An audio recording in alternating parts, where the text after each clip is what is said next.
The main event had a third generation of fighting Gracies, Gregor Gracie taking on karate expert Eric Henry. Following in the footsteps of cousin Renzo Gracie, Gregor has begun his own MMA career. Not surprisingly, Gregor tried to get the fight to the canvas early. Once there, the slick submissions expert tried to trap his opponent's arm. Showing impressive submission defense, Henry hung in there, but paid for it when Gracie rained down rights to his face. Following his game plan, Henry got the fight standing up, and surprisingly, the two exchanged blows. More of the same in the second round, when Gracie proved he has a decent stand-up game to go along with his jiu-jitsu. Gracie finally got Henry back into his world on the canvas and began to twist Henry's arm, attempting a Kimura.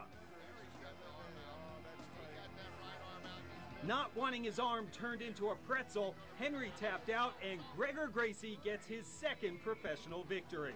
Yeah, it was pretty tough. Takedown. I was working. I've been training stand-up for a while with Mike Smith. He's a great guy. You know, I just glad I was able to get the takedown and be able to finish.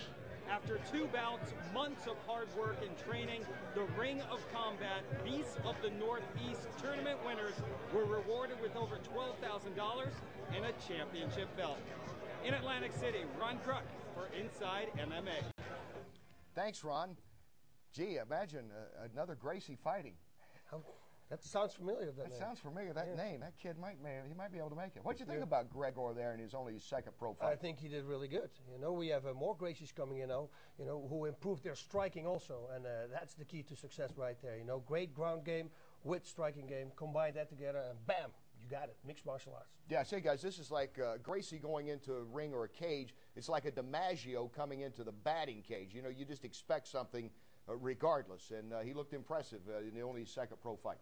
He looked great. He looked great. I'll have to admit that Gracie was responsible for me getting into the sport as well. You know, watching, you know, renting videos from the store and seeing, you know, Hoist laying on his back and submitting guys. I thought that was very unique. So that's what got me into it. You know. Overall, Dave, solid card up there in Atlantic City. They had their tournament in there as well as their co-main events. Your impressions of what we saw?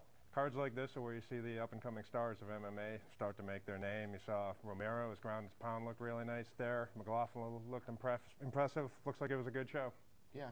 Doc, these fights are kind of, I guess, you know, in horse racing, they talk about claiming races or the backbone. You know, obviously everybody sees a Kentucky Derby, but you got to have, you know, good, solid, mid-level fighting cards in there for the future.